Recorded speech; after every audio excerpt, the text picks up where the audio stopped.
కాకులన్నీ కలిపి ఒకేసారి ఎందుకు సౌండ్ చేస్తున్నాయా అని ఆలోచిస్తుంది. ఇవాళ ఒక 5 మినిట్స్ ముందుగా వెళ్ళాం. సో స్కూల్ అంతా ఖాళీగా ఉంది. జాబిలంకి స్కూల్ డోర్ సౌండ్ వినిపించింది అంతే. వాళ్ళ అన్న వస్తాడని దగ్గరికి వచ్చేసింది. పాపం వాళ్ళ అన్న దాన్ని పట్టించుకోకుండా నా దగ్గరికి వచ్చినా వాళ్ళ అన్న చెప్పులు ఎక్కడ ఉన్నాయో వెతకడానికి సాయం చేస్తుంది. అన్న చెప్పులు ఏ కలర్లో ఉంటాయో కూడా తెలిసిపోయింది. ఆ కలర్లో ఉన్న చెప్పులన్నీ వెతికేసింది.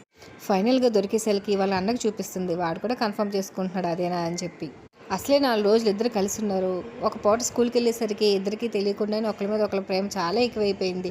ఇక్కడ ఎవరిని తీసుకెళ్తున్నారో కూడా నాకు అర్థం కావట్లేదు. ఎప్పుడులాగే దారిలో ఫ్రూట్స్ తీసుకోవడానికి ఆగాము. మా భవిని చూసాడు గ్రేప్స్ లాగడానికి ఎలా చేస్తున్నాడో. పాపం అయినా తీసుకోలేకపోయాడు. ఈ లోపే మా జాబలం మాత్రం లాగేసింది. స్కూల్లో ఏమైందో తెలియదు కానీ దారి మధ్యలోనే మా జాబలంతో ఆడడం మొదలుపెట్టాడు. మీ పిల్లలు కూడా అంతేనా? ఇంట్లో ఉన్నప్పుడు కొట్టుకొని బయటకి ఎక్కడికైనా వెళ్ళొచ్చినప్పుడు మాత్రం అమితమైన ప్రేమ కురిపించేసుకుంటారు ఒకరి మీద ఒకరు. అలానే ఉంటే ఛానల్ సబ్స్క్రైబ్ చేయడం మర్చిపోవద్దు. మా భవిని ప్రేమ మెట్లు ఎక్కే వరకే ఉంది. వాడికి స్కూల్లో ఇచ్చిన చెక్ ఇవ్వమంటే ఇవ్వనని ఇంకా అదొకటే ఏడుపు.